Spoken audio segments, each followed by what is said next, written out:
Your teen requested a ride, but this time not from you. It's through their Uber teen account. You drive your teenager around, a lot, to their friend Jacob's house, their other friend Jake's house, to James's, to Jaden's, to Jalen's, to... Mom? This is Jake's house, not Jacob's. Now with an Uber teen account, your teen can request a ride under your supervision. They'll ride with a highly rated driver, and with live trip tracking, you'll follow along the whole ride to their friends' houses that all sound the same. Add your teen to your Uber account today. See app for details. Bye, Mom.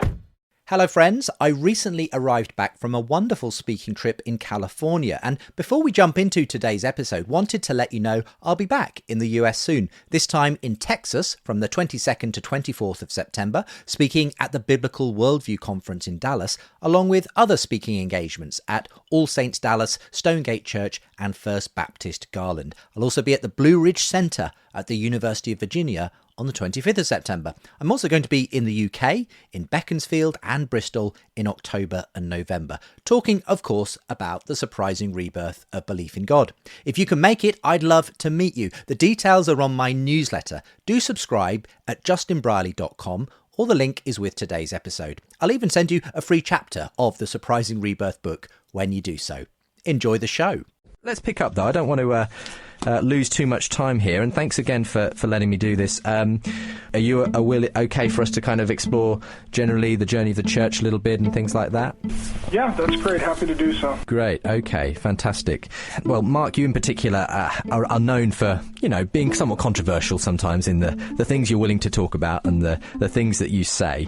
This is me, over 12 years ago, presenting a special edition of Unbelievable, the podcast and radio show I hosted on Premier Christian Radio for over 17 years. This particular episode remains etched in my memory, as it was my interview with controversial pastor Mark Driscoll, then leader of Mars Hill Church, Seattle, at the height of its success. I mean, the story of the growth of Mars Hill is one of those amazing stories. You're now in 9 locations, something like 25 services. 14. Been busy Sorry. 14 locations. We're across 4 states. We're 12,000 people a week. And just while I was preaching the Gospel of Luke, we baptized 2,000 new Christians. Goodness gracious. In addition, we've seen planted over 400 churches in the U.S. alone by young men, in addition to other nations. Combined Easter attendance was 175,000 people.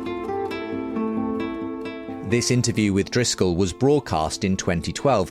Neither of us could have known that within a few years, Mars Hill Church and its network of churches would have dramatically imploded following a leadership scandal with Driscoll at the centre. But even at the time of our recording, the pastor was a popular but divisive figure who wasn't afraid to cause controversy. I mean, let me give you another quote of yours, Mark, and I hope you'll appreciate that. I'm just bringing up some of the issues here that often come up in this area. You talk about often some emergent types of recast Jesus as a limp-wrist hippie in a dress, and you say, I cannot worship the hippie diaper halo Christ because I cannot worship a guy I can beat up. I mean, that's strong words. Yes, it's very clear. And this is the deal for me. You got to break through the cultural noise. If I get on and I say, Jesus is nice, blah, blah, blah, Jesus is sweet, blah, blah, blah, Jesus takes care of people, blah, blah, blah, nobody cares, nobody listens, because there's nothing interesting around it. The whole reason you've got me on the radio is because I will say things that are interesting. Yeah. This interview went on to become the most downloaded ever episode of The Unbelievable Show at the time. The irony was that I had never intended to broadcast it. The interview had been originally recorded for a magazine feature, but when the piece was published, some of Driscoll's most controversial comments went viral, including this one. You've got a crisis in Great Britain. I mean, you have got a full-blown crisis to where young men are not coming to the church, they're not committed to the church, and they're not rising up as leaders in the church. They're just not. And so you could say, Mark, I think you're a little intense. I think you're a little masculine. You say, well, what are you not doing? I mean, when you've got guys in dresses, preaching to grandmas and young men won't show up as a nation, you've got to ask yourself, have we picked a course that really fits the past but isn't going to work for the future? There was, understandably, an outcry from many British church leaders online. Driscoll subsequently published a blog post in response, claiming that his words had been taken out of context and, in addition, made a number of comments about the journalist, me, who had interviewed him, saying it was one of the most disrespectful, adversarial and subjective interviews he had done, and that I was a very liberal Christian. I disagreed with Driscoll's analysis of the interview. I believe I asked respectful but probing questions that any journalist should ask on behalf of their audience. I also disagreed with his characterisation of me as a very liberal Christian. Mark made this claim on the basis of what happened at the end of the interview when he turned the tables on me and became interrogator after he found out my wife is a church leader in the UK. I love you, but you're annoying. I'm sorry. Because you're picking on all the same issues that those who are classically evangelical, kind of liberal, kind of feminists do. So in the church that your wife pastors, how many young men have come to Christ in the last year? Well, we're not a huge church, unlike yours, but I'd say there's 2 or 3 probably in the last year who certainly, I'd say kind of have come to Christ in a pretty meaningful way. Okay, and in the church, what percentage is young men, single men? It's difficult to say off the top of my head, but I'd freely say it's certainly not a big percentage, no. Okay, and are you okay with that? Do you think that's the best way to go? No, but can it be so easily put down to the fact that the church is being run by a woman? I mean, is that...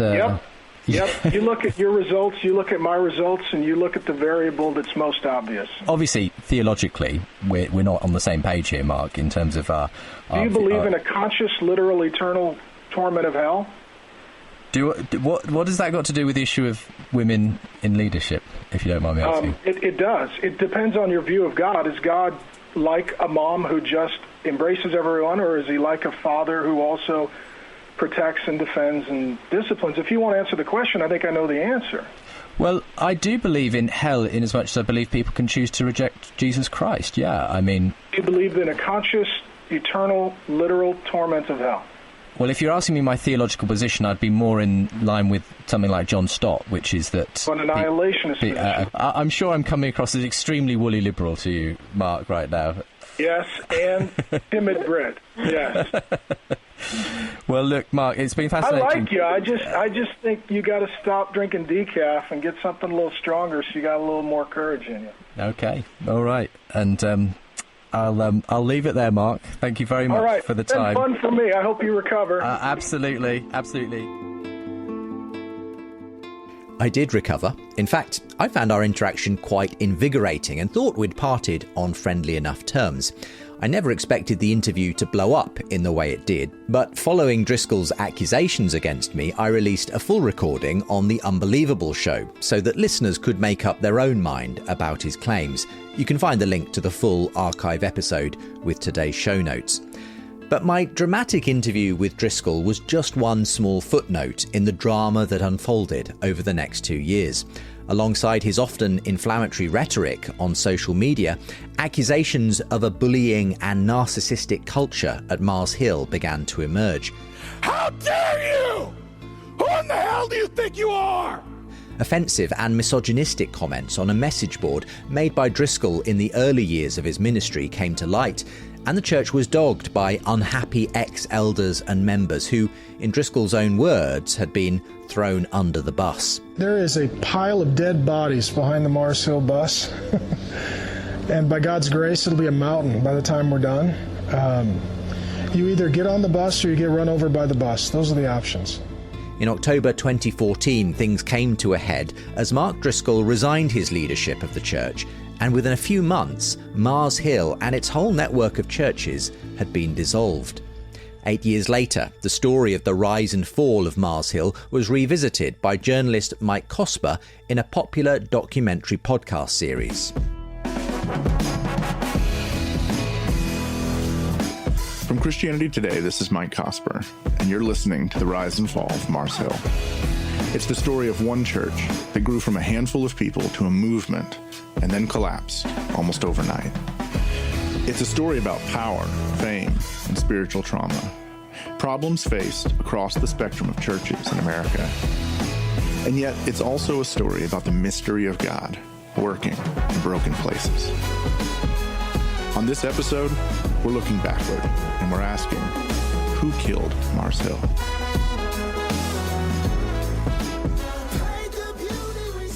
This is Cosper on an edition of the podcast reflecting on the character failings that he believes led to the collapse of Driscoll's ministry. I'm kind of fascinated with the work of Hannah Arendt.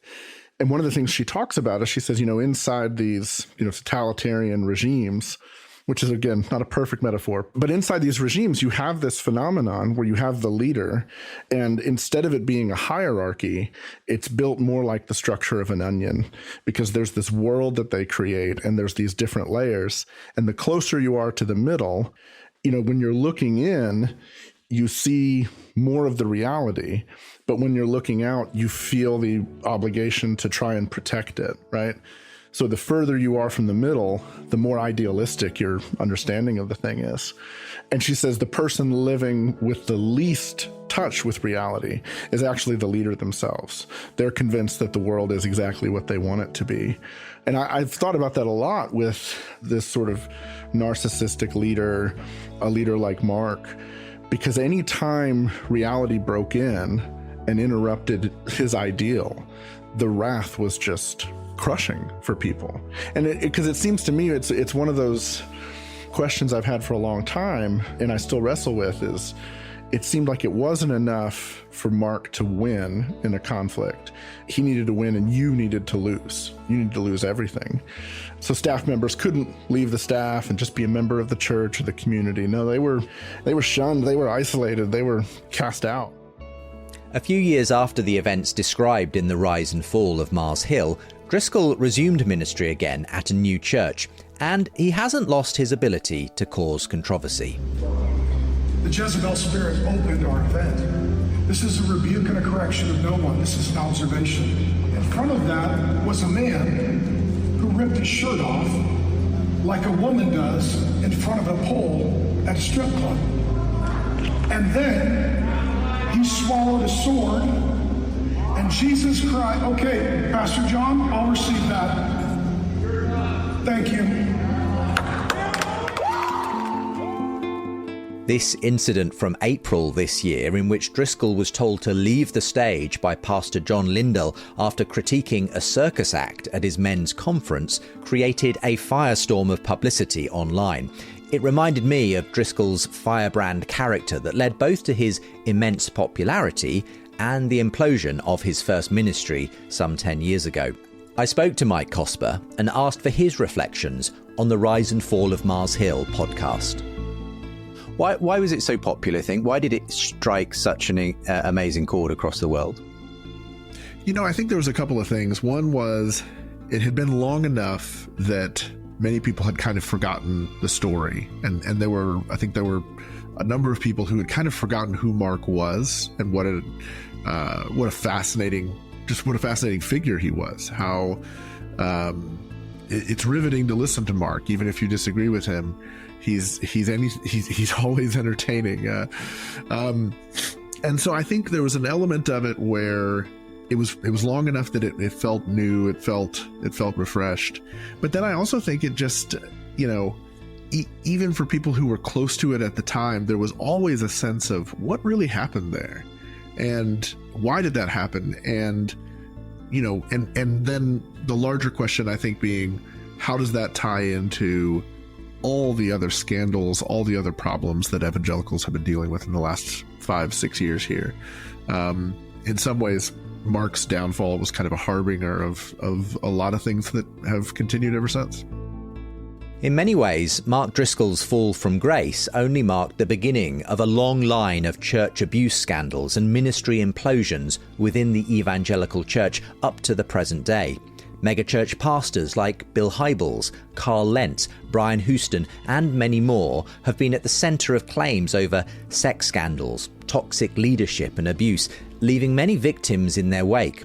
Likewise, many historic denominations have found themselves mired in claims of power, privilege, and cover-ups, while the increasing politicization of parts of the church has contributed to a growing crisis of credibility in the wider culture. Over the past 28 episodes of this series, I've been making the case that we may be witnessing a revival of interest in Christianity in the West. Today, we'll be looking at the shadow side of the church, the good, the bad, and the ugly, and asking, if there is a wave of meaning seekers ready to find God again, will the church be in a fit state to receive them?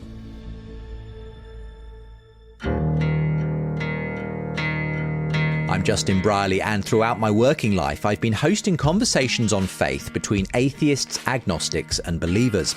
In this documentary series, I'm telling the story of why new atheism grew old and secular thinkers are considering Christianity again.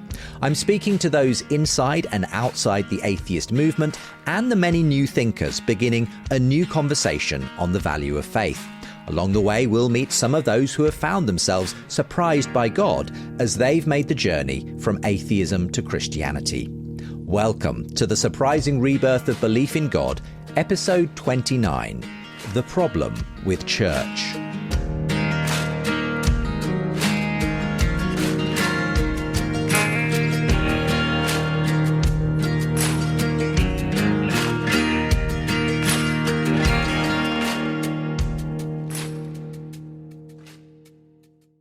Well, just before we get into the rest of today's show, someone we've heard from quite a bit on the podcast is author and speaker Glenn Scrivener. Hello, Glenn. Hey, Justin. Always great to be here. Well, for a while now, you've been happily pointing people to your online course 321. Where did that come from? It's a passion of mine to help people get to grips with Christian faith and to do it in a way that's attractive and imaginative and deep and that assumes no prior knowledge. So 321 is my way of showing life according to Jesus. We want it to be like a mere Christianity for a digital age. Okay, so that sounds like it's maybe more for those who are not Christians? Well, yeah, many people have done it who are not Christians, and they've found faith for the first time. We're thrilled about that. But like with Mere Christianity by C.S. Lewis, Christians love that book too. And the first audience we have in mind for 321 is actually a Christian who wants to be refreshed in their faith and to have something to pass on to their Christian curious friends and family. Okay, so Christian or not, this basically gets people to the heart of the faith. Right, and nearly 10,000 people have joined the online platform. It's free. You watch these video-led sessions and you think through the stunning animations, you engage with the chat community, you get a ton of extra content thrown in, and now you have on your phone a Mere Christianity that you can share with others. So the phrase we're using is, you can share this without shame, without cost, and without delay. Well, we've been really enjoying promoting 321, and listeners to this podcast can get into it instantly by going to 321course.com/JB. That's 321course.com/JB. Thanks, Glenn. Thank you, Justin. Keep up the good work. The truth of the matter is, temptation boils down to three issues: lust of the flesh, lust of the eyes, greed, pride of life. Lust, greed, and pride. These are the three areas that are facing us every day. That's what happens every day in your life and mine. And so when Jesus describes the human condition as sinful and desperately wicked above all things, he is truly describing your heart and mine. This was the late evangelist and Christian apologist Ravi Zacharias delivering a message on sin and temptation in 2018, a message that would ring very hollow 2 years later, shortly after his death.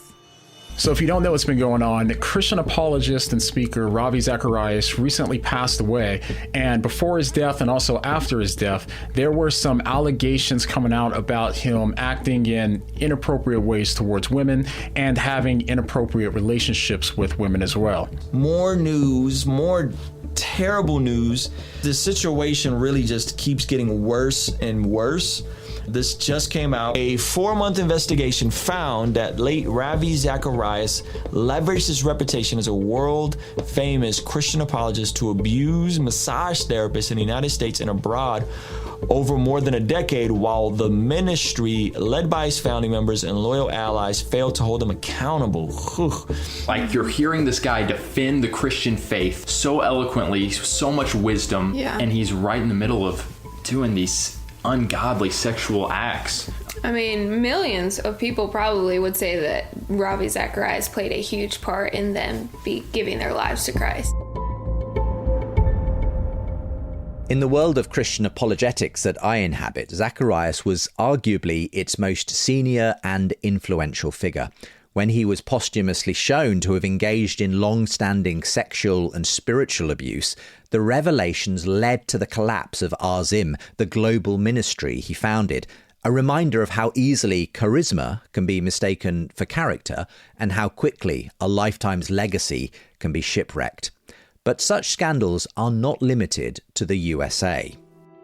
Alleged victims of Reverend Canon Mike Pilavachi, founder of the Soul Survivor Church in Watford and its popular summer youth festivals, came forward with allegations for the first time this month, claiming that he ran what they called a cult, in which young men were encouraged to receive full-body oil massage in their underwear and engage in wrestling matches with the celibate preacher. Victims claim they suffered psychological torment and spiritual abuse, and say the vicar left a trail of broken young male adults scattered all around the world. Mike Pilavachi was one of the most significant Christian leaders in the UK. What this Telegraph news report describes as a cult was in fact one of the most successful Christian youth movements in the world. The annual Soul Survivor festivals attracted hundreds of thousands of young people over the 25 years that it ran, and Pilavachi's church welcomed hundreds more every week under the oversight of the Church of England. His down-to-earth, self-deprecating style felt a far cry from the typical picture of a grubby televangelist or alpha male church leader, and it had connected with thousands of young people who had committed their lives to Christ through Soul Survivor. I'm going to invite you. Why not the first night of Soul Survivor? If you want to give your life to Jesus, get up now, come and stand here. We'll wait for you. We'll wait for you.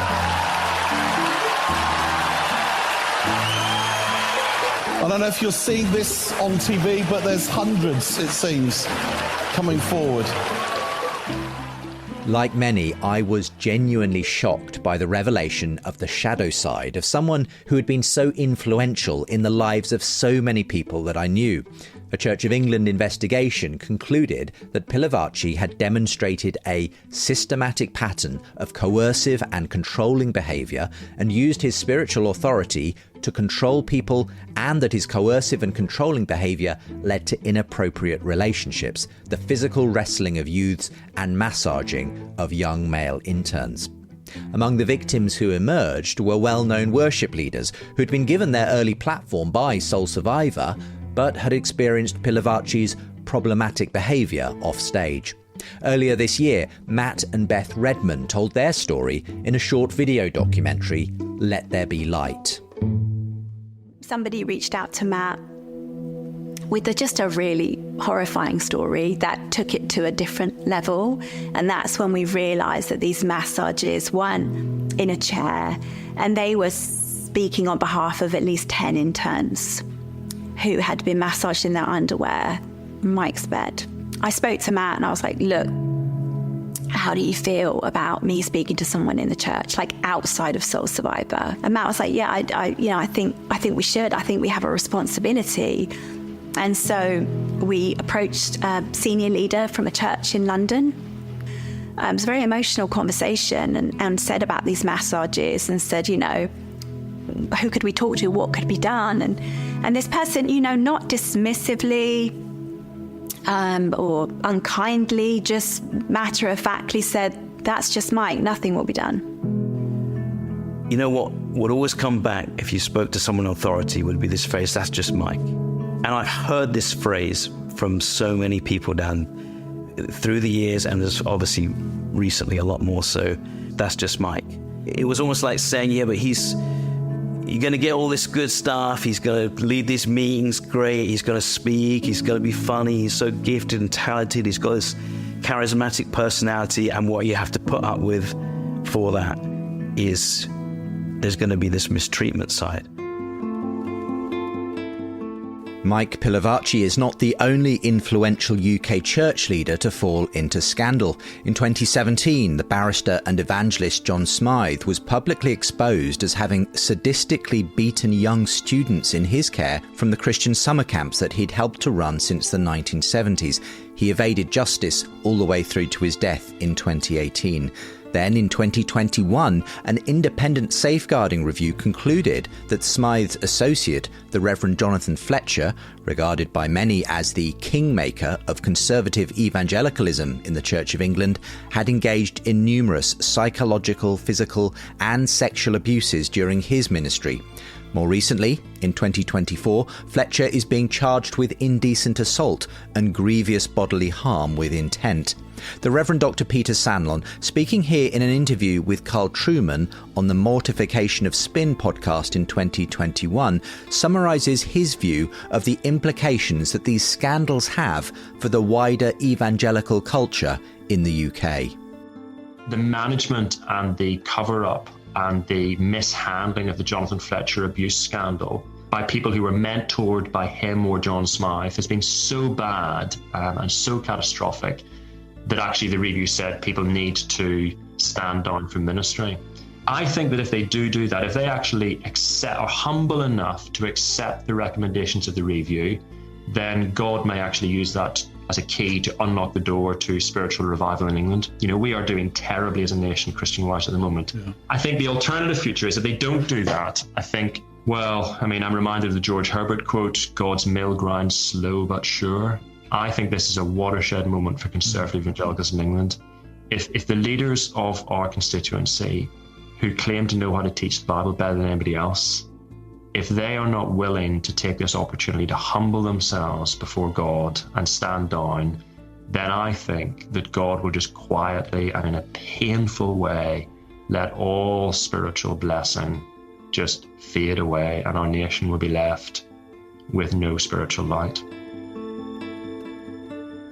Over the course of years, in all these cases, Ravi Zacharias, John Smythe, Jonathan Fletcher, and most recently Mike Pilavachi, red flags were ignored, victims were sidelined or shamed, and the apparent success of the ministries they led seemed to give them a free pass from proper scrutiny and accountability. Mike Cosper's recent autobiographical book, Land of My Sojourn, details his own experience of a controlling and narcissistic church leadership culture. I asked him why apparently successful ministries like Mars Hill, Arzim and Soul Survivor so often seem to be founded and led by such flawed individuals. You have to sort of pull back a bit and say, what do we make of the institutions that back these people up and have ultimately failed to hold them accountable, have failed to protect the people in their midst? What's the post-mortem on the institutions themselves? And what do we learn from that? And then what does transparency look like on the other side of it?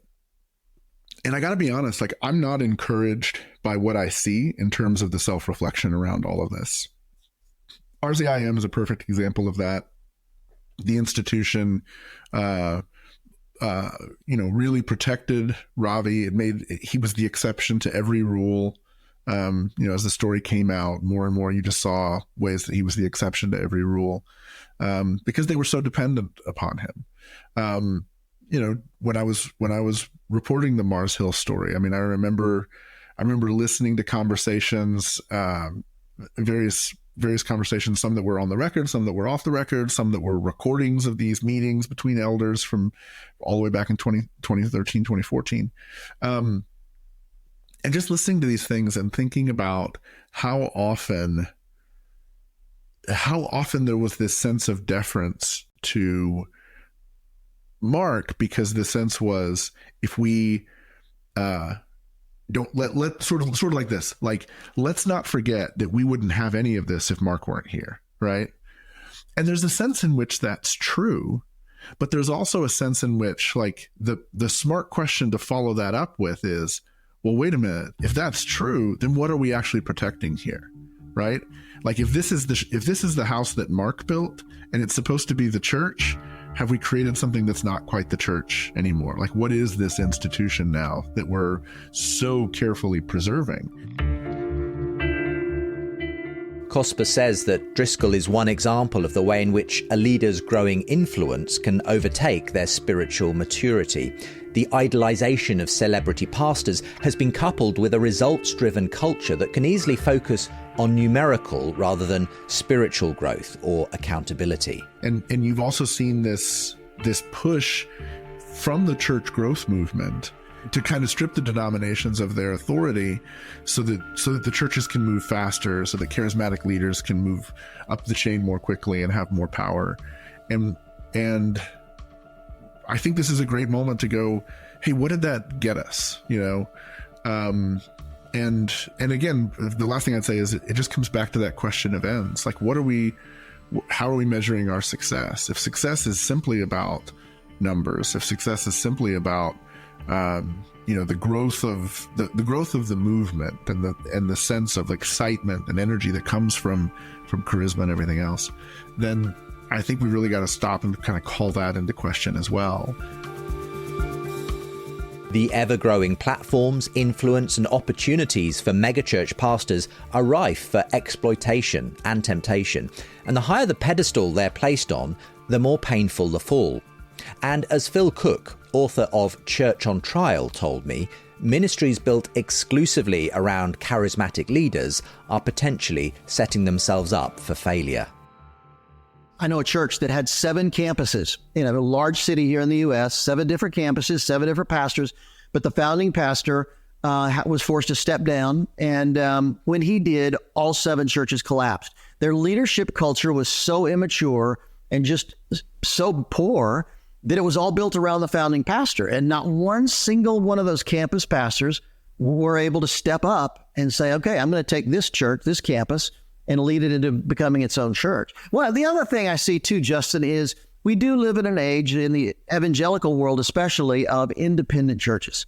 And, in the Baptist world, the Presbyterian world, the Anglican world, if you're a denominational church, it's not perfect by any means. We've certainly seen that with Baptists in the U.S., but you at least have a structure in place of people looking, overseers, accountability, those kind of things. And so, but in a independent church world, you really don't have that, where it's non-denominational. So we need to be particularly careful of a church that doesn't have that kind of an oversight relationship with anybody, other leaders and other churches. According to one study, 27% of church members leave their faith because of leadership scandals. Cooke says that means we're losing more than a quarter of our congregations because of moral, financial, and other unethical behaviour within our churches. However, this isn't just a megachurch problem. It's interesting that there are 2 big crisis scandal stories that have appeared just this week as we tape this here in the press in the U.S. Everybody immediately jumps to the megachurch, a celebrity pastor thing, but in both of these high-profile cases that just happened, both of the issues they had were when they were pastors of really small churches 20, 30 years ago. And so it's not just a megachurch problem. In fact, I can probably, after doing this for so many years, for every megachurch or every what we'd call celebrity pastor that we see doing something inappropriate or stupid or, sinful, whatever, I could probably name 5 to 10 little bitty churches doing the same thing. So sin is sin, and we all have the same fallen nature, and it can happen pretty much anywhere. But there is no question that once you get elevated to a certain level, you really need to be on your guard. In the midst of all this are not just fallen leaders and shipwrecked churches, but a trail of victims who are often overlooked and disbelieved when such scandals first come to light. For decades, trauma and abuse specialist Diane Langberg has been shining a light on victims and power in churches. Speaking to Glenn Scrivener, she explains how ministry can be misused to silence victims. Well, it is using spiritual things, which could be position, it could be a scripture, It could be a theological premise. It could be something from the sermon. It could be all kinds of things. But using something spiritual, which is always to be used for good, that strikes the heart of God when it isn't. But it's always to be used for good. But using those things to minimize, cover up, deny, be deceitful, shut somebody up, those kinds of things that are the purpose of that are never good. I mean, God is a God of truth and light. That's never good. And he will not have his name used in vain, which is what's happening with spiritual abuse. It's being used in a wrong way to accomplish something that is not like him. It's the religious whitewash that enables the darkness underneath. Yeah. Yes. Yeah. And it diminishes people and makes them afraid. Who am I to go against this person in this position of power who said God said this? Phil Cooke is a film and TV producer by background. His book, Church on Trial, is written from the hard-nosed perspective of having been involved in PR and crisis management in the entertainment industry. He says that, along with greater transparency, churches need to develop a culture of being willing to question their leaders. Spiritual leaders are different from guys like me. A spiritual leader, I've been in situations where I saw a leader fail, and I looked at his leadership team, and they in the U.S. we call it, they circled the wagons. They immediately started to protect the leader, dismiss the victim, the person making the accusations, or made her or him look, really, really bad, only to find out weeks or months later that victim was absolutely right, and those accusations were true. And so I think, first of all, we look at, and I've looked back at those situations, and people that work for a pastor or a ministry leader very often have a spiritual debt to that man or woman. Maybe they got saved through that ministry, or their marriage got put back together because of his ministry, or a drug and alcohol situation. So they're very hesitant to really call out a leader when they owe that kind of spiritual debt. Now, by contrast, my team, they call me out all the time. And they're happy to point out that I'm a moron if I make a bad decision. And it's annoying, but I wouldn't have it any other way. I actually love that. And I wish there was a way pastors could teach their team to not be afraid to speak out in a gracious and respectful way when they see something that just doesn't look right. Christian thinker and professor of English literature Karen Swallow Prior is the author of The Evangelical Imagination and has also been speaking out on endemic problems in the evangelical church she has called home for many decades, particularly abuse scandals in the Southern Baptist Convention. Speaking to myself and Belle Tyndall on the Re-Enchanting podcast, she explained how the celebrity-fueled so-called evangelical industrial complex operates on a fundamentally consumerist blueprint. There's a consumerism that is elemental in modern life. And so we think that consuming things is going to make our lives better. And so we approach other people's stories and products and ministries as consumers rather than thoughtful critics, or even as people who can create our own by being exposed to these other examples. So again, it's a whole approach that ends up destructive. It's like the snake eating its own tail, being caught up in this consumer society where everything is for our consumption. And that's just an aspect of being in this late industrial consumerist society. I think there's a risk in saying the problem is celebrity. So if we get rid of celebrities, we'll have solved the problem, right? Because it's not quite like that. Mike Cosper. I mean, part of the problem with celebrities is that Westerners, Americans especially, we just happen to like celebrities. And great, you get rid of your celebrity pastor, your congregation's going to go wherever the next celebrity pastor is. They're going to be gone. So I think there's this element of it that's like, again, I'm not saying if you can't beat them, join them, but I do think there's something to it's like the Billy Graham thing. We still love Billy Graham. If you're an evangelical, you still probably love Billy Graham. And Billy Graham was probably going to be famous in America one way or another, no matter what he was doing. He had that kind of charisma. He had that kind of magnetism. He had the TV good looks. He was made for it. What Graham had that is missing in so many of these other cases, one is, and this is very clear when you read the biographies, he had a very, very sensitive conscience that he was very careful about over the years. He also had the wisdom to submit himself to a kind of a governing board that could really hold him accountable and could create some rules for accountability for him that would keep him out of trouble. I mean, say what you will about the Billy Graham rule. If you actually obey the Billy Graham rule, you've eliminated one major temptation from that's going to be a downfall in your ministry. And that's, there's submission to that sort of thing. Like, that's the nature of submission in general, is like submission to accountability requires lots of inconveniences for you and probably for the people around you. I mean, look at monastic life.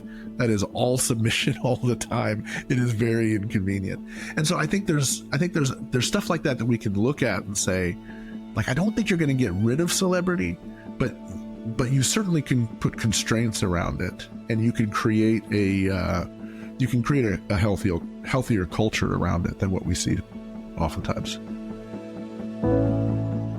So the question remains, if there is a new spiritual openness in the culture to God, then as it stands, the church may seem to be the last place people would want to turn. Sadly, there are problems in every quarter of the church. The child abuse scandals that have rocked the Catholic Church have seen many of their flock walk away for good, and much of the mainline Protestant church appears to be slipping into cultural irrelevance and terminal decline. In various ways, the evangelical church in the West is dealing with its own peculiar set of demons. Karen Swallow Prior herself has received rough treatment at the hands of fellow evangelicals for speaking out, but says that the church needs to experience this reckoning in order to move forward. Not just in my denomination, but within evangelicalism in the church, this is a moment of crisis. And so it's a moment that's been a revelation for many people. It's a revelation for me. And again, I'm talking about the crisis of abuse. I'm talking about the crisis of the corruption of power, the institutions that have just been overbuilt and overfunded and employed by a particular demographic to the exclusion of others in the church. And it's all sort of starting to crash and tumble. And some of us are being wounded in that. And yet, if God is going to do a new thing, some things do need to crash and tumble, and we just need to be faithful and pick ourselves up from under the bus and trust Him for the healing. Can the church recover? Like Karen Swallow Prior, I believe it can, but it must be transformed in the process. Most of all, we need light to be shone in the darkness. Light is, after all, one of the best forms of medicine and allows a path to healing. Matt and Beth Redman named their video documentary about Mike Pilavachi, Let There Be Light, for that very reason. I think all over through the seasons, through the years, I just kept praying that prayer from Genesis, which is let there be light. Powerful things happen when you pray those 4 words, and just kept praying that, like, God, I don't know what to do. There's all these people going to the festivals. This is wonderful. There's all these people coming to faith. Nobody wants to tear that down. Nobody wants to hurt the church. They even want to hurt Mike. I just want this to stop. I'm aware now of the report with over 100 people coming forward. Some of them it was physical, all of them it was psychological and emotional. And it's really interesting, honestly, people who it happened 2 decades ago still haven't got past it.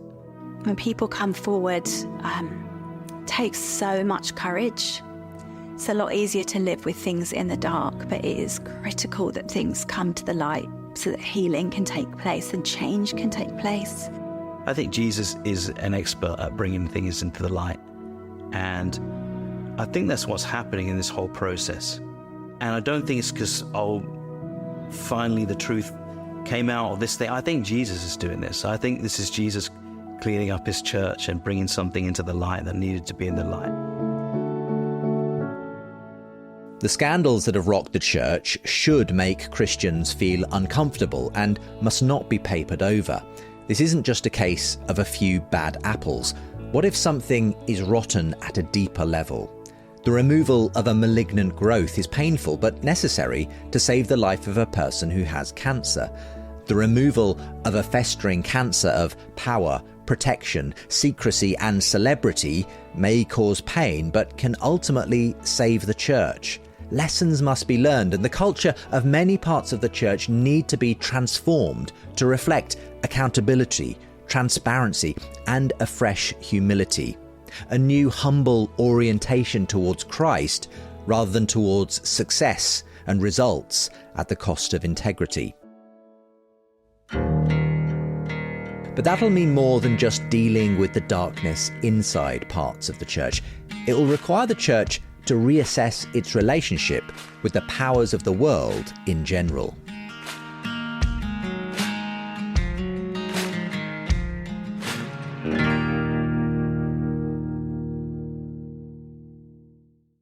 I love listening to podcasts, but did you know you can read this one too? Signed copies of the Surprising Rebirth of Belief in God book are available at my website, justinbrierley.com.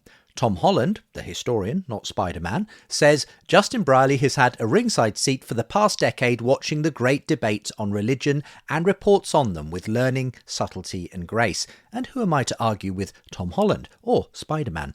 But if you appreciate this podcast and would like the book, why not just become a gold supporter via Patreon or US tax-deductible giving? And as well as getting early access to new episodes, I'll send you signed copies of both my books. So for the book and to support, go to justinbrierley.com or click the links with today's show.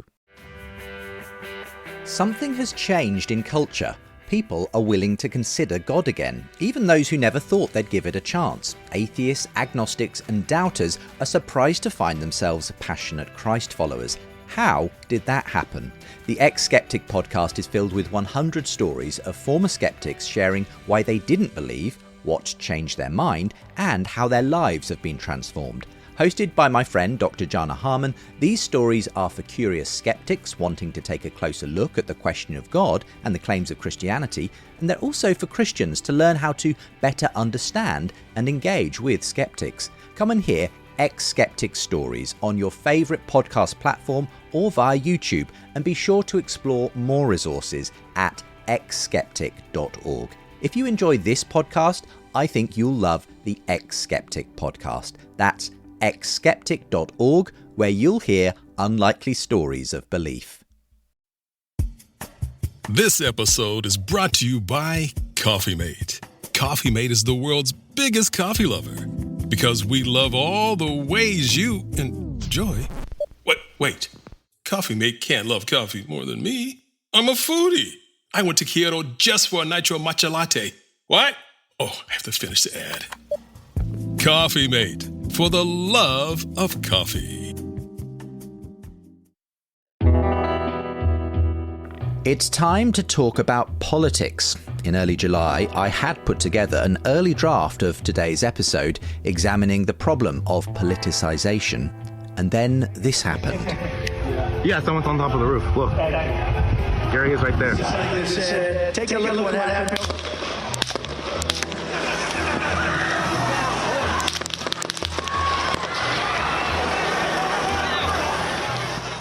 And then this happened. My vision for America's future all merited a second term, but nothing can come in the way of saving our democracy.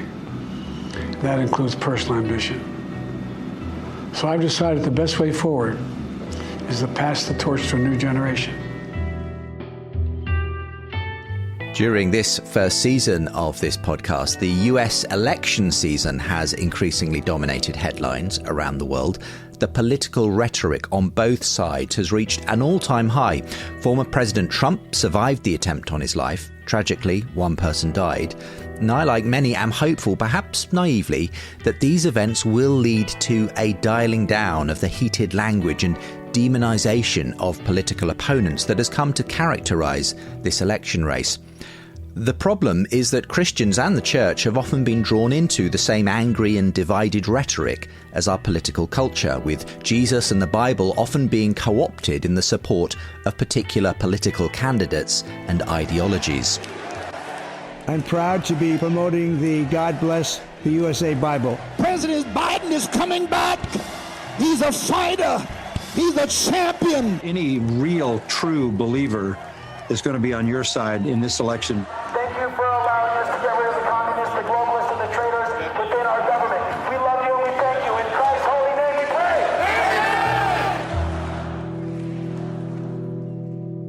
pray. Okay, so I'm anticipating that this is the episode which will probably generate the largest mailbag of critical response. And as a Brit speaking into a very different church and political culture to my own, I do want to tread carefully.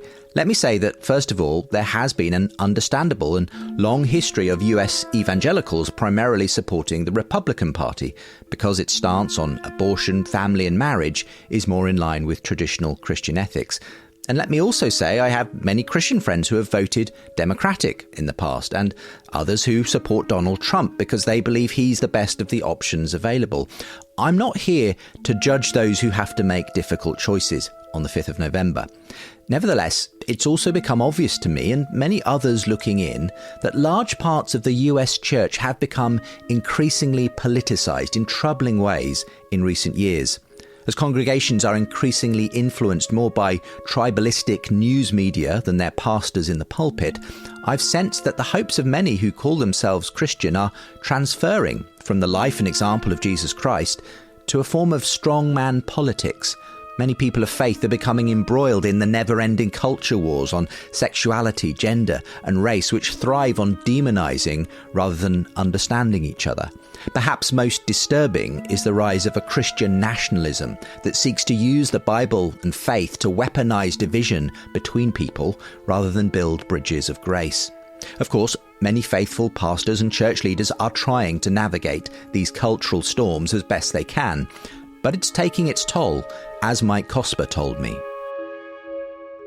When Barna put out their State of the Pastor survey last year, it was the 2022 numbers. It was the first time you really saw this surge of pastors who were looking at their jobs and saying, if I knew I had another job lined up, or if I knew I could get start a career somewhere else in life, I'd leave ministry. And it had been surging, since COVID, but somewhat before then. And then I believe the numbers just came out recently and they've surged again. They've continued to grow. And politics is a huge part of it. It's not the only thing, but it's a huge part of it. And what I think is really true is it's not that if you're a pastor and you say something about, political idolatry from the pulpit, it's not that 40% or 50% or 60% of your church is going to start a revolution and try to get you fired. But 5 or 6 people will, absolutely. And that's enough to make life miserable, right? Like 5 people emailing every day, calling different elders, stirring up trouble with various people. That's enough to make life completely miserable. And it can happen at both ends of the spectrum. I mean, you see people who are sort of animated by the Christian nationalism thing or the Trump thing in ways that are really toxic.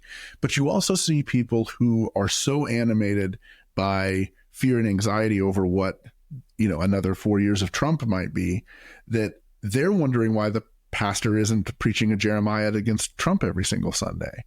And so pastors are in this really difficult spot. And when they say, well, I'm just going to preach the gospel, like they quickly also find themselves going, well, man, the gospel sure does confront cultural idols a lot, so there's no win. I mean, my posture on this, and obviously I'm not a pastor, I'm a journalist, so it's a different thing, but I've had to kind of resolve, like, I don't think the right thing to do is to stay quiet on this. I don't think you can do it.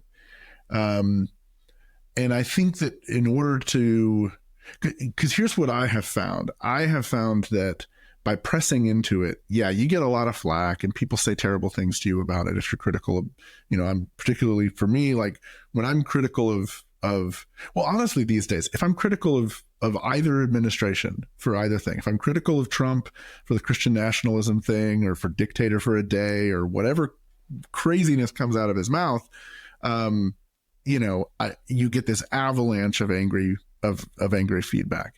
But if I'm critical of the Biden administration for their posture towards abortion, or for gender ideology, or for any one of a number of other issues, foreign policy issues, or whatever it might be, it's the exact same thing. Because the reaction, and I'm talking about from Christians, the reaction from Christians about it are, well, sure, that might be true, but think about how much worse it would be if we had to deal with Donald Trump, or if it was this or whatever, or and so I mean, it's just constant. Like, it's a constant negative feedback loop.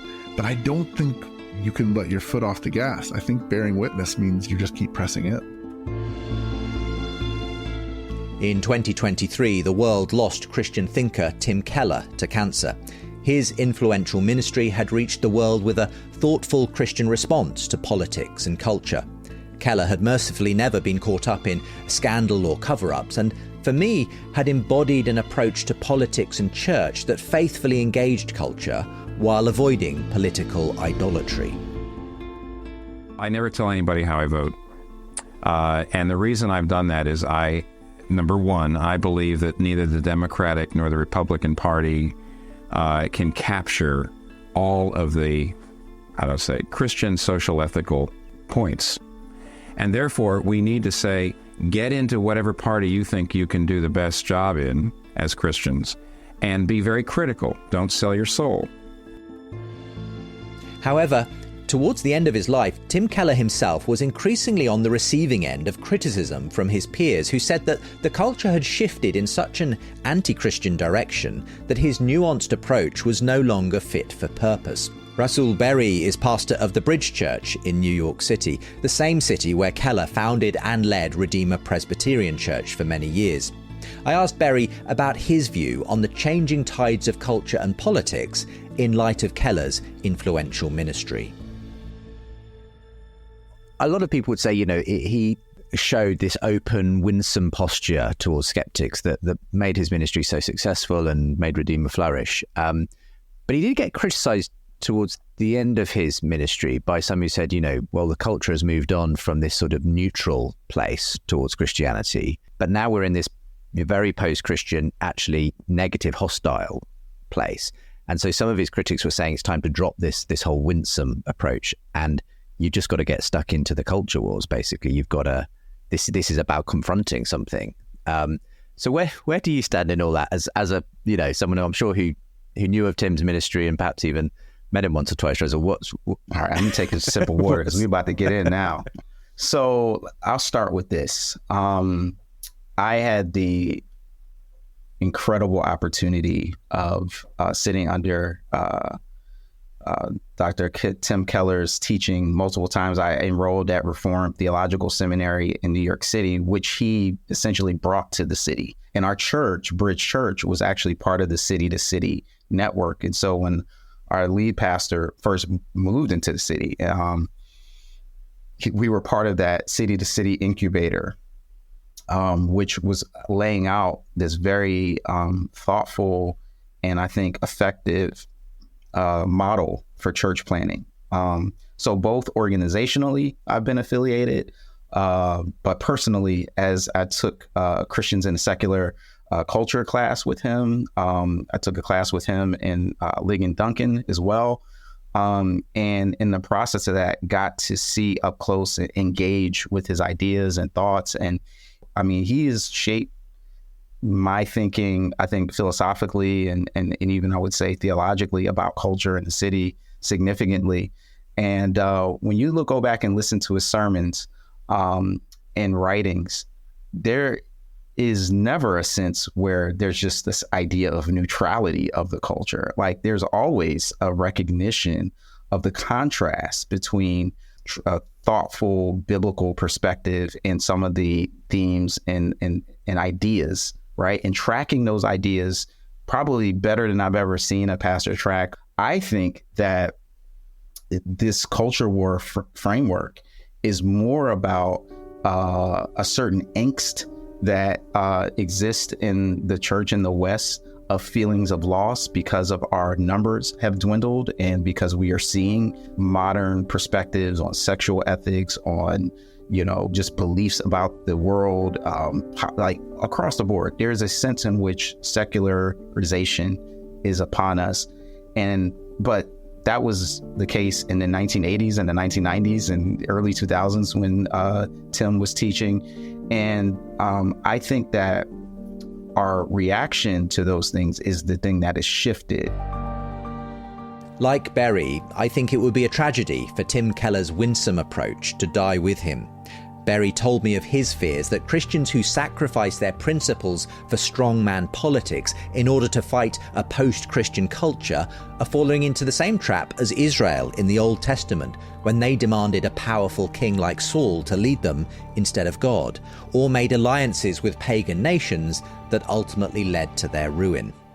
You see it in the New Testament with Jesus himself being, that one chilling statement that we see from Caiaphas, the high priest. Isn't it better for one man to die than the whole nation, be taken and lost from us? He's thinking about this in nationalistic terms. He's thinking about this in pragmatic terms.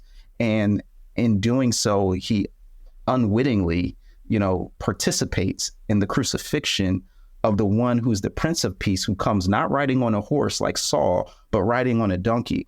And that is the King of Kings that we serve. And I think we have to go back to being okay with the loss of power, to not see it as this sense of a existential crisis that most people aren't church going, that most people don't start from a biblical worldview, that somehow we can recapture what was lost and recognize that the church at its best in the early centuries is the one that has the confidence of knowing that what it believes, even without the tangible benefits of a society that cosigns on what it is. And I think we have to really look at ethnic minority churches who are already in that experience of being a minority to see some of the insights that we can learn about what does it look like to be okay with being a prophetic minority, as opposed to trying to hold on to power and wed ourselves with entities that we think will save us and protect that power, but will actually corrupt us continually. Rasool Berry was speaking to myself and Belle Tyndall on the Re-Enchanting podcast, and in recent months we've been asking a number of our US-based guests for their thoughts on how the church should respond to the increased politicization in this most fraught of election years. New Testament scholar Esau McCaulley shared with us how the African American church experience can speak to the current divides in both culture and the church. Part of what it means to be a Christian is to continue to tell people the things that are true, even when the evidence runs the contrary. I'll give you two examples, one from experience and one from the Bible. One of the things that's happening that you talked about, Justin, is just the polarization of our society and the idea that we see the brokenness of the world and we're often discouraged. And I say one of the great things about being from the Black church is that we have the advantage of never having believed the propaganda. In other words, we became Christians at the moment we were deeply disappointed with other Christians. So there is no idealistic past that we can look to of unity. We became Christians in the context of slavery, where people were like enslaving us who claimed to be Christian. And so the entire history of the Black church has been in one in which we were hoping in God in a culture that was often deeply disappointing. And that's why our music has a certain ethos and passion and feel to it, because it is a nonetheless God is good. And so part of what I want to answer the question is like, how do I do it? It's the only way of being Christian that I know. That there is no period that I can look to in American history and say, this is a great time to be a Black Christian. But because we believe certain things are true, that Christ was raised on the third day, that he reigns over all things, that's been our source of hope. And if you look at our story, you can say it's not perfect, but it's a story of expanding freedoms rooted in the trust in God. So that's the first one. The second one, this is my Bible one for the people who like the Bible. Paul was probably angrier in Galatians than he was at any other congregation. He was really annoyed at the Galatians. Maybe the Corinthians are a close second. But it's actually in the book of Galatians that you have the articulation of the fruit of the Spirit. And you have at every point, even in Corinthians, you have this beautiful articulation of love in 1 Corinthians 13. Or you have in Romans just articulation of the saints who are waiting for the glory of God to be revealed. And so even in congregations that were deeply divided and disappointing to Paul, he laid out a picture consistently of what they might be. Like, you may be in this place, but you could display the fruits of the Spirit. You may be in this place, Corinth, but you could actually learn to love one another. And the fact that he did that over and over again across his letters, and there's always this moment in the letter, if you read them, where he goes, this is what the church could be. And I think the hardest thing for clergy in the midst of a disappointed and divided world is not to sink down and get in the mud and fight with everybody, but to consistently present before the people a picture of what is possible in Christ. And so the idea of like, what can you do to re-enchant the world? You articulate the world re-enchanted and transformed by the gospel over and over again in the face of all evidence of the contrary. And that's what Paul did, right? Keep in our hearts the vision of what is possible and present it to people again and again and again. Of course, at various points over the centuries, the church has failed to live out a Christ-like vision of what it is called to be and has been compromised by politics and power. In a big conversation from Premier Unbelievable between author Paul Kingsnorth, a recent convert, and Rowan Williams, the former Archbishop of Canterbury, I asked how they squared the historical failings of the church with their own Christian faith. The reality of the world is that churches have had to make alliance with institutional power just to survive in many cases. I mean, I live in Ireland. The early church here, St. Patrick, St. Kieran, many of the early saints, they had to make alliances with the tribal kings in order that their monasteries didn't get plundered. So the politics is kind of inevitable. So maybe it's just inevitable that corruption arises in churches and then movements arise in the churches to challenge the corruption. And I think that's probably been the story of Christian history in the East and the West. And it probably will always be, because we're all fallen humans. And when you put humans in an institution and give them power, this is what happens to them, or at least some of them. And you've presided for many years over such a fallible institution, Rowan, so I'm sure you understand where Paul's coming from. Tell me about it. Yes. It seems to me that the point is absolutely right here that Paul's flagged up.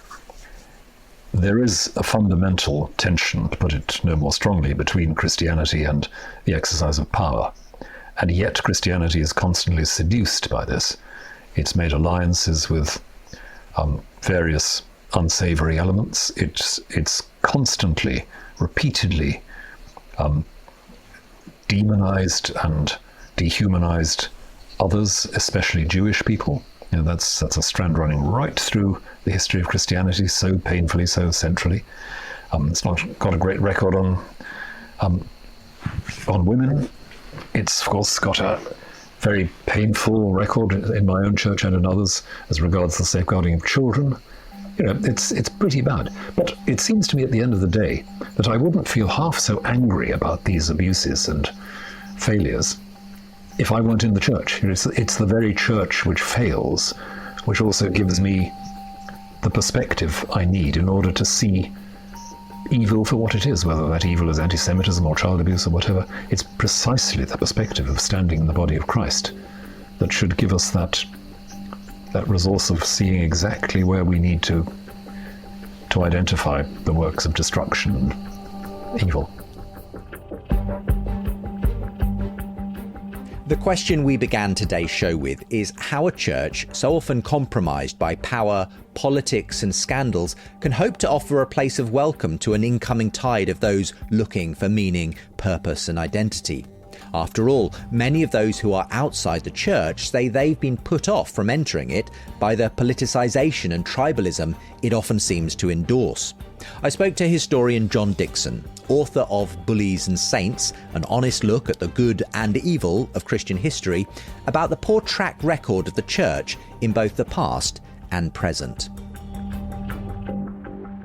Some people's concerns with the church might not just be historical, but present day. Oh, yeah. And they look at a politicized church in many parts of the world, a church often riven by scandals, abuse, leadership falls from grace and so on. What can you say to someone who may, with every good reason in the world, think, well, why would I want to become part of that institution? I totally get it. I wouldn't browbeat anyone in that situation. I get it. I mean, I've been close to some very disappointing behavior amongst Christian leaders, and it's shaken me a little. I mean, and I'm meant to be a professional. So I get it. The thing is, it does throw me back to two things, really. To Jesus. Because when you pick up the Gospels and read his life, it's pretty clear what he expected. And the bad behavior of Christians is such a departure. The problem with a violent Christian isn't their Christianity, it's their departure from it. The problem with a sexually abusive Christian isn't their Christianity, it's their departure from Christianity. The problem with a healthy, wealthy, prosperity preacher isn't their Christianity. And anyone can tell that just by reading the Gospels. So I try and urge people who have been hurt by the church, try and read a Gospel and see if you think see if you can hear the tune. But the second thing is, I'm more and more convinced that there's this sort of high level bad behavior. And then there's the little church on the corner, especially here in England, where there is literally a church on every corner. And sometimes just 20 or 30 people who gather together and they care for one another and they do what they can for the wider community. If they hear someone's in trouble, they're usually the first to knock on the door. And they're just bumbling their way through. They are not the evil prosperity preacher. They're not abusing. They are just bumbling their way together to listen to the tune and try and play it. And most of the little churches dotted around this country, and even in my country, are doing such great good. So try and take your eye off the big ticket Christian and just on the little community of Christians. And I think you're more likely to hear the beautiful tune Jesus wrote.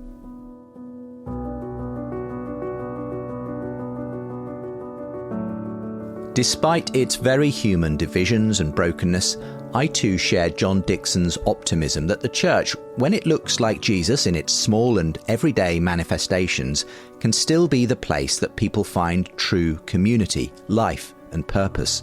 My hope and prayer is that in the aftermath of a turbulent election period, the church can be a place for peacemaking and unity rather than stoking quarrels and divisions. Despite many of the contemporary problems we've outlined already, the evangelical church has a long history of being a force for good in the world. Evangelicals led the abolition movement and have spearheaded education, healthcare, charitable work, global development and much more. I asked Karen Swallow Pryor about her vision for her own evangelical tribe in the USA, if it's to be a movement for the future too.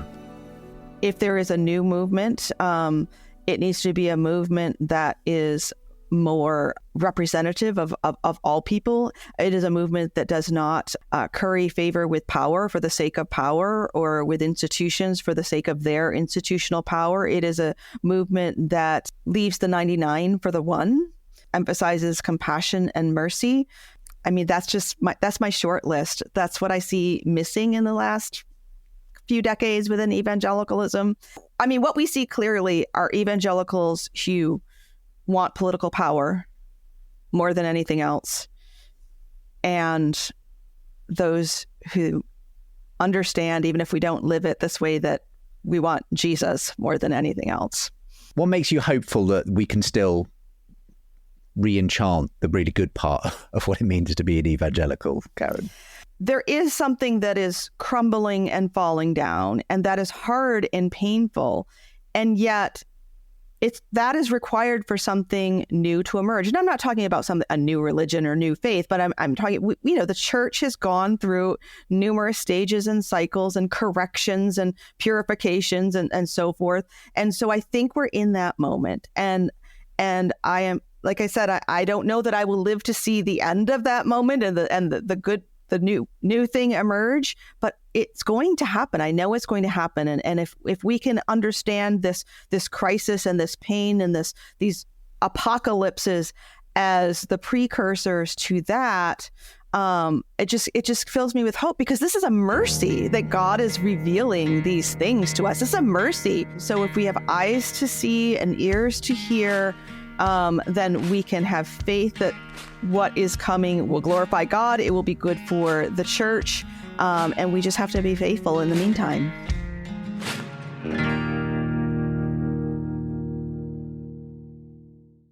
My dad works in B2B marketing. He came by my school for career day and said he was a big ROAS man. Then he told everyone how much he loved calculating his return on ad spend. My friends still laugh at me to this day. Not everyone gets B2B, but with LinkedIn, you'll be able to reach people who do. Get a $100 credit on your next ad campaign. Go to linkedin.com/results to claim your credit. That's linkedin.com/results. Terms and conditions apply. LinkedIn, the place to be, to be. eBay Motors is here for the ride. With over 122 million parts, you can make sure your number one ride or die stays running smoothly. Brake kits, LED headlights, bumpers, whatever your baby needs, eBay Motors has it. And with eBay Guaranteed Fit, it's guaranteed to fit your ride the first time, every time. Plus, at these prices, you're burning rubber, not cash. Keep your ride or die alive at ebaymotors.com. Eligible items only. Exclusions apply. I just MailChimped my marketing. You MailChimped your what? I MailChimped my marketing with AI to create an effective marketing campaign in minutes. No, MailChimp and Way. Yes, MailChimp and Way. Now I can hyper-personalize my campaigns across email and SMS. You can do all that with MailChimp? What did I just MailChimp and say? MailChimp your marketing with the #1 AI-powered email marketing and automation platform, Intuit MailChimp. #1 based on publicly available data on competitors' customers. Plans vary. SMS available as add-ons. Visit MailChimp.com. Christians believe the church is the body of Christ on earth, tasked with joining in God's work of sharing the good news of the kingdom of God in word and deed. But there's no doubt the church is also a very human institution, prone to all the same failures and frailties that sinful human beings carry with them. As Charles Spurgeon said, the day you find the perfect church, it becomes imperfect the moment you join it. The reality is that every institution in this world is corrupt at some level. We focused on the problem with church today, but in recent years we've also seen how scandals and corruption have dogged the entertainment industry, media, politics, finance, academia, and elsewhere. In that sense, the church is only as broken and flawed as any earthly institution, because it has something in common with them all. It's run by human beings. Many who have lost faith in the church because of scandals, politics, or toxic leadership have ended up on a journey of deconstruction, pulling apart the faith they were handed and completely rethinking it, sometimes by embracing a far more progressive theology, or sometimes by losing their faith altogether. However, I don't think putting our trust in any other institution or any other gospel will solve the problem. We will find toxic, problematic and flawed people wherever we turn. Of course, the church is called to a higher standard and should be held to account when it falls short. But as Rowan Williams reminded us, the church at least can recognise its own brokenness and has the capacity to be transformed when it turns its focus back to Jesus. And as we reach the final part of today's show, we'll be reminded that even those who find their faith bruised, broken and deconstructed can still find a way back to healing, restoration and reconstruction. Journalist Mike Cosper has become well known for telling the story of Mark Driscoll on the Rise and Fall of Mars Hill podcast. But his autobiographical book, Land of My Sojourn, The Landscape of a Faith Lost and Found, delves into his own story of struggling with church disappointment and deconstruction. I asked Mike about Sojourn, the church he helped to found some 20 plus years ago. Tell us about those early days. I guess this was arguably have been part of what we might term now the emerging church in this sort of mid-2000s. Yeah. So we planted our first Sunday was September 17th, 2000. It feels like it was yesterday in a lot of ways. We, very similar to Mars Hill, swimming in the same water. They were a few years ahead of us, and we definitely learned a lot from Mark and what he was about. But we were these like Gen X and elder millennial types, and had felt displaced in the churches that we'd grown up in, very much immersed in the seeker sensitive world. And I grew up playing guitar in worship bands in a seeker friendly church. I think the big debate was, well, is it seeker sensitive or is it seeker friendly, or all that. I can remember all that stuff. So I can also remember the Sunday 12 years before that, where the special music was a Stephen Curtis Chapman song, and you had a whole coalition of people walk out, right? So that's how far back I go. But anyway, for us, there was this real sense of like church didn't feel like home. And we had actually been through, in my church in particular, there had been like a leadership problem in a church that several friends of mine went to as well, same kind of thing. And we wanted a church that spoke our heart language. We wanted a church that felt like us when we gathered. And so that was kind of the spirit in which Sojourn came into being. Really, truly started out with, dozen people or so in an apartment praying on Wednesday nights, and slowly but surely God brought this group of people together, and it was an extraordinary community to be a part of. We, by the time I left in 2015, we had grown. We were 4 locations, 3,500, 3,800 people, depending on the Sunday, and had seen just a lot of extraordinary stuff happen. Yeah, and you pour your life and your soul into it when you're doing that. It's your family, it's your identity, it's everything in a way. So tell us what happened along the way that led to you ultimately leaving under very difficult circumstances in 2015. Yeah. I always, you try to sort of trace like what happened and when did it start to go wrong, and where were the problems, and it's hard to answer that because in some ways you can see little hints of problems earlier on. But I would say, I think for me, I always go back to around 2010, which was about the time we started to get into the multi-site thing. And what I always found myself saying was that as the church grew, it felt like one of the things we got detached from was what made Sojourn a special place. And really what made it a special place was that commitment to place, commitment to people and place. As you get bigger and bigger, it's like branding, in some ways, that the wider an audience you have to get, the less specific you can be. And the more you want to go wide, the more you want to go broad, the more the idiosyncrasies that make you really uniquely suited for a neighborhood and a community and everything else, all those sort of interesting edges have to get filed smooth. And for me and for a lot of people who had been around from the beginning, it definitely felt like a loss, even as the church was growing and even as we were encouraged by a lot of that. But that ambition to grow really, really began to kind of consume all things. And then there were unhealthy patterns with certain leaders, and, you started to see like the turnover of the staff where, in a period of 2 or 3 years, our executive team had turned over, all but myself and the lead pastor had gone. And you saw other things happening. You saw staff burning out. You saw, things that felt like you were betraying, core values, core ideas about what it meant to be the church. And, so as the more I raised concerns over those things, the more difficult things became for me. I started to look to the exits. I had a lot of mentors in my life who were saying, it's time to go. Like this is not good for you, not good for your soul anymore. And then, again, like part of the reason why Israel plays a role in the story, I actually came home from my first trip to the Holy Land in 2015, get a phone call and said, come in tomorrow. We're going to have a conversation about reorging the whole staff. And I was like, wait a minute, I'm on the exec team. Feels like this is a little late for this phone call. Like, what's happening here? And I should have seen it coming, I suppose. And then I came in the next morning and they laid out a new org chart for the org. If you've ever seen an org chart, it's kind of one of these spiderweb looking documents where all the staff are connected to each other. And I looked the thing over and I realized my name isn't on it. And it was a very unsubtle way of showing me the door. And but and so that began this sort of wilderness journey for me of having to figure out. I mean, up until then, I'd been on the staff 15 years.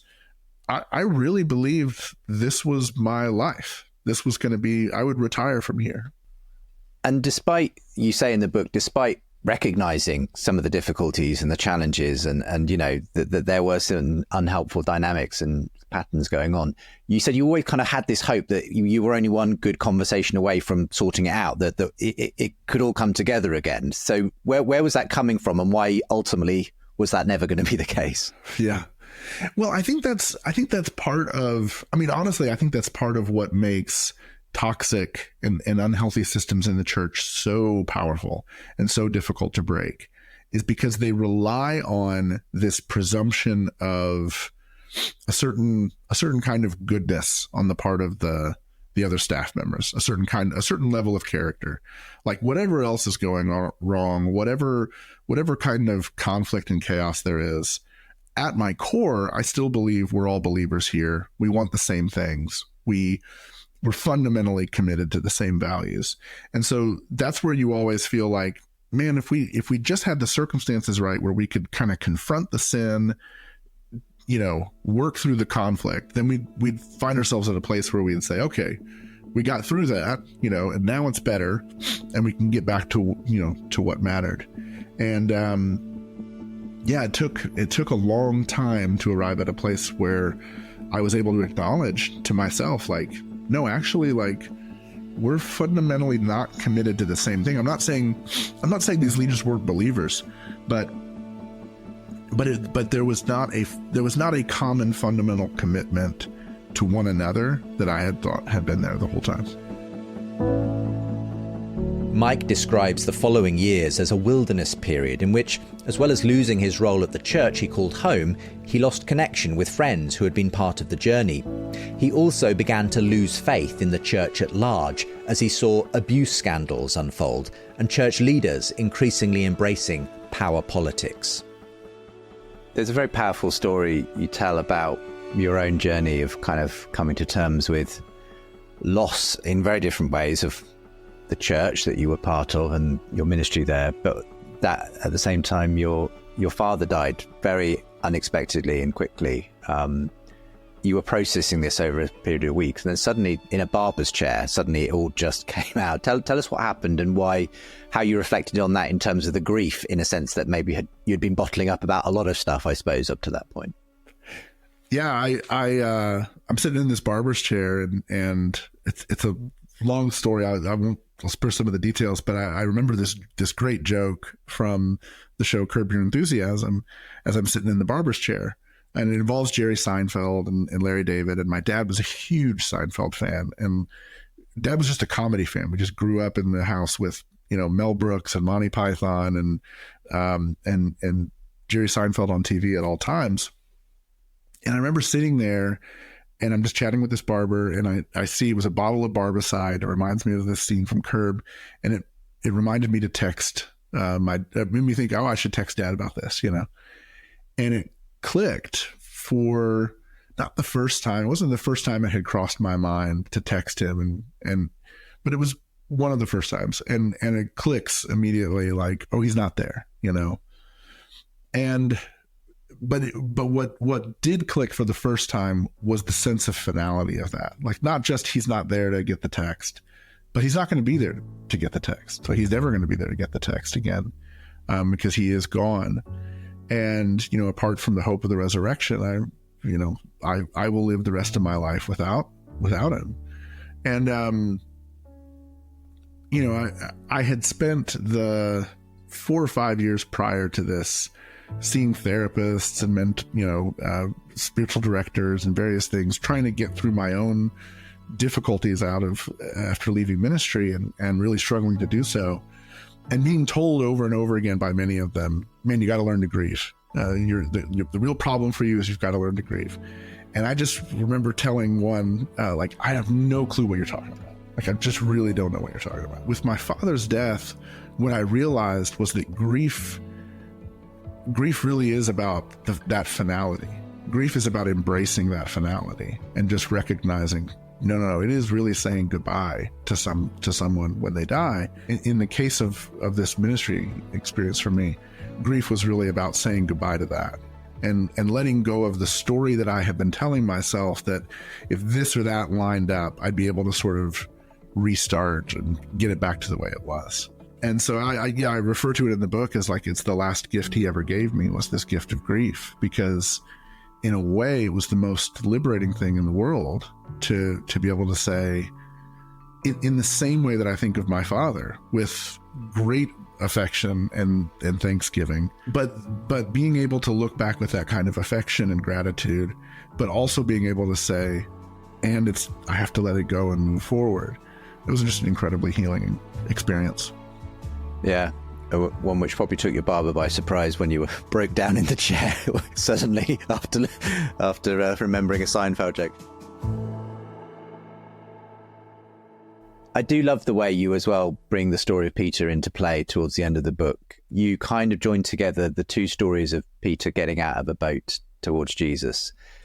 The first one we encounter, of course, is when he tries to walk on water and it all goes wrong, and Jesus says, why did you not have more faith? The second time is when he sees Jesus on the shore, the resurrected Jesus, and he just jumps in.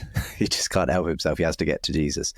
And you make the point that you've got essentially two different Peters, a Peter who has gone through the despair and desolation of abandoning his friend in his hour of need. You don't kind of feel like reprimanding Peter for his lack of faith in that first boat encounter, because actually for you it's more a story about him learning to realize his limitations, his humanness in that sense. Yeah, 100%. I mean, I think if anything, the process of writing this book, like it really cured me from wanting to scold Bible characters for their folly, because I'm like, now I just, with all of them, like including like with, got to talk about Elijah as well. Elijah has this moment where he collapses under the broom tree and says, all right, I give up, just take my life, I'm like, oh wait, it's like, I know exactly what that feels like, that kind of exhaustion and spiritual despair. I think that's, and hopefully that's a doorway to wisdom, is to finding yourself in that place and saying like, yeah, the folly side of this, that's really familiar. I know what that means. I guess what would be your advice to the person who is feeling disillusioned, has deconstructed, has maybe had some bad church experiences that have wounded them? Is there a way back? What would be your kind of practical advice to someone who maybe wants something but knows that they can't go back to what they once had because they know too much now, if you like? Totally. Yeah, I would say a couple of things. I mean, one is, I think, there is this whole like desert tradition in the Christian faith. And it's often a midlife transition. Sometimes it's a late life transition. I think for people who are finding themselves in that place where they're going, I think I'm deconstructing, I'm really wounded, I'm really hurt. I would say, man, take some time and just familiarize yourself with like desert spirituality, is what it's often referred to as.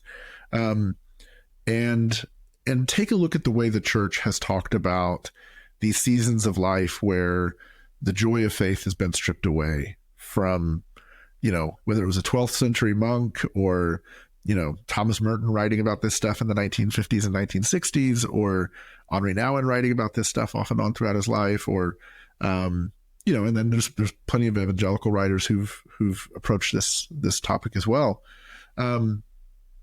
Because I think, if there's one thing I really hope people who read my book walk away with, it's that encounter with the desert, that encounter with disillusionment, it's actually a really normal part of the Christian life. For me, it was sort of starting with the Psalms and then ultimately finding my way into the story of Peter, and really recognizing that what Peter goes through from kind of from the beginning of Holy Week, from the triumphal entry, to his reconciliation with Jesus on the shores of Galilee.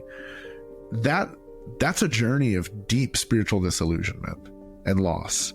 And I want Christians to understand that when you find yourself in that place, it's not because something has gone wrong. It's an apocalypse. It's an eye-opening encounter with reality, and God is with you through that and wants to take you to someplace deeper. Part of what scares me, one last thing. Part of what scares me about the deconstruction stuff that's happening is that I think for a whole lot of people, they're going from one kind of, ideological, utopianism to another. The first one was a conservative evangelical utopianism, and the next one is a progressive one. And it's like, well, if we can just all, because you just find people on the other side of it saying, that church really hurt me, so I'm going to embrace this radical other vision, and it's much more progressive, and they're rejecting the theology of their youth because that was all where all the problems were. It doesn't take scratching the surface of the progressive and the mainline church, or the more traditional churches, the Catholic and Orthodox churches, to find they got a lot of scandals too. Like, this stuff happens everywhere. Darkness and evil happens everywhere where there's power in the church. And so again, like, I don't want to be too prescriptive here, but I think thinking you'll fix this through a theological solution rather than a reorientation of your heart to your ideals is risky. Mike's story in Land of My Sojourn explains how he was able to put the pieces of his faith back together, not by putting his hopes in the church, but by putting his hope back in Jesus, who he found waiting on the other side of grief. His journey even took him back to worshipping at Sojourn, as he began attending a smaller plant of the church, this time as a regular member of the community. I asked Mike what the key factors were in his journey from disillusionment and deconstruction to restoration and reconstruction. For me, it really came back to community. It really came back to friendships. And it was interesting because somebody pointed this out to me the other day. They said, if you follow the story of your book, at the beginning of it, friendships and relationships are there, right? Like, it's a big part of it. But so much of what kind of catches the eye of the reader is the trappings of the church itself, the planting of the church, the music, the aesthetics, the culture, all of this kind of stuff. And then you fast forward to the end of the book and you talk about how all of that has kind of changed and evolved in ways that are awkward, and frankly awkward based on kind of where you were before. But you also talk about how so many of the friendships that were there at the very beginning are still there now, right? Or have been rebuilt or reestablished or whatever. And in a sense, like when you think about how, in spiritual formation tradition, so much of what it talks about is how wisdom involves God stripping away all of the distracting things to kind of get to the core of what matters in our faith, and that we do cling to the wrong things at times as the things that we think are nurturing our faith are often distractions and all of that. I certainly wasn't thinking in those terms when I wrote the book, right? But I totally see it in the book. And because at the end, it is the friendships that remained. I mean, it was the friendships that when one thing led to another, and my wife and I really felt like we had arrived at a place where faith didn't make sense anymore. All we had was a couple of friends and awkward relationships because they were kind of on a different side of the conflict in some ways than we were, to be able to just reach out and go, hey, can we just talk? Like, because we're really despairing right now. And that was, that was the lifeline. I mean, they really came and became a lifeline for us. And then we realized, oh, wait, like they need a lifeline too. They need a place to be able to talk about what they're going through and and hear someone be able to say to them, no, you're not crazy. Like, this has been really hard. You've been through a lot, and we're, and we can still be friends through this in the season ahead. So yeah, I mean, the weird sort of story, I mean, the last chapter of the book is titled I'm Still Here, and it's both I'm still here in the sense that, like, I'm still a Christian, I'm still alive. I've seen friends lose their lives in these deconstruction journeys, or in these church failure journeys. But I'm also still at Sojourn. I'm still connected to this church, and there's no one more surprised by that than me in many ways. So, Mike Cosper. You can hear my conversation with Mike in full on the Maybe God podcast. There's a link with today's show notes. When it comes to the mixed record of today's church, there's a danger in only ever reporting on the bad news stories, the Arzims, Mars Hills and Mike Pilavachi's, and failing to recognise the many more positive news stories that simply don't make headlines, the countless faithful congregants and ministers quietly getting on with the work of enabling their churches to be good news to their communities. I am married to one such person, and I know many more who carry out their calling with great care and integrity. In the New Testament, Jesus promised, "I will build my church, and the gates of Hades will not prevail against it." He didn't promise to build any particular denomination or brand, nor did he give a timetable or growth chart for what his church would look like in any given age or locale. He simply promised to build his church. Building things sometimes involves demolition too. If right now, in the early 21st century, certain manifestations of the evangelical church, or indeed Catholic or mainline Protestant churches, find themselves unfit for purpose, they will fall away. But happily, I don't believe that will be the end of the story. These churches are only one part of a much bigger and more glorious global body that spans many ages and cultures. Renewal and reform happen in every time, place and generation, and ours will be no different. Human institutions come and go, but for 2,000 years the Church of Jesus has remained. And it's always been a paradox of beauty and brokenness. It's often at its most beautiful when persecuted and under pressure, and often at its most broken when compromised by power and money. It's often marred by the corrupt human nature of those who run it, yet is also capable of bringing life and transformation thanks to the nature of the one who established it. Love it or hate it, we can't live without it. And I believe God is not finished with his church. And at this moment, the church stands at an important juncture in the history of the West. People are living in a world where religion has supposedly been debunked, but atheist materialism hasn't offered a replacement. They're distracted by technology, but left feeling hollow once the novelty wears off or addiction sets in. They're confused by the demands of fashioning their own identity when there's no pattern to follow and the rules keep changing. They're made anxious by a culture that demands ideological purity, but extends no grace to those who fall short. They are exhausted by the search for a meaning they must invent and a purpose that seems to elude them. People can only take so much. Perhaps we're not seeing a crisis in our churches that will simply result in a mass exodus and extinction, as some critics predict, but rather this reckoning, this winnowing, this disruption is a necessary part of a rebirth that will make the church ready again for an incoming tide of meaning seekers.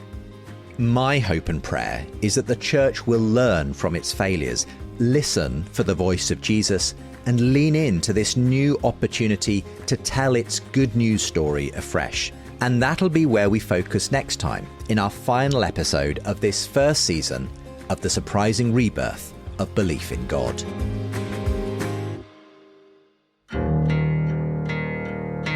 You've been listening to The Surprising Rebirth of Belief in God, telling the story of how new atheism grew old and secular thinkers are considering Christianity again. Material from The Unbelievable Show was used by permission of Premier. Visit premierunbelievable.com for full shows, or today's show notes for links to all archive materials used in this episode. And just in case you need reminding, this podcast series is also a book. You can read the first chapter for free when you join my newsletter. That's at justinbrierley.com, where you can also order the book or indeed get a signed copy. Supporting via Patreon or tax-deductible giving from the USA will give you early access to new episodes of the podcast and access to bonus content. Find out more and how to support my efforts to bring thinking faith to the secular and Christian world at justinbrierley.com. The links are with today's show. Coming up next time. Someone comes up to you and they're like, yeah, I'm really like you. Like, I like the same things. I think the same things. I dress the same way. Follow me. Like, well, why would I follow you? But you need to be providing something that people aren't expecting and something that they're not used to. Or it's just going to seem like you're an imitator rather than an inspiration. Keeping Christianity weird. 3 lessons for how the church can meet the returning tide of faith in our culture. Today's episode was a production of Think Faith in partnership with Genexus and support from the Jerusalem Trust.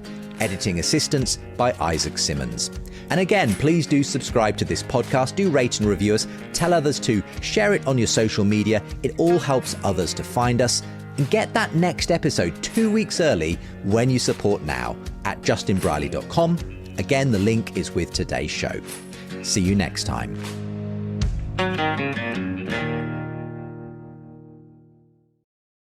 This podcast is supported by Progressive, a leader in RV insurance. RVs are for sharing adventures with family, friends, and even your pets. So if you bring your cats and dogs along for the ride, you'll want Progressive RV insurance. They protect your cats and dogs like family by offering up to $1,000 in optional coverage for vet bills in case of an RV accident, making it a great companion for the responsible pet owner who loves to travel.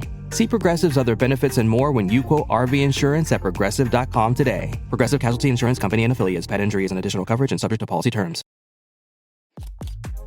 Why aren't you wearing setting spray? Avoid makeup meltdowns with Urban Decay's award-winning all-nighter setting spray. A quick spritz locks your look in for up to 16 hours. Rain or shine, workout or night out. It's waterproof and guarantees your makeup stays put, no matter how crazy your day gets. With over 50,000 5-star reviews, Urban Decay's all-nighter setting spray is the best of the best. Get your Try Me size at Sephora.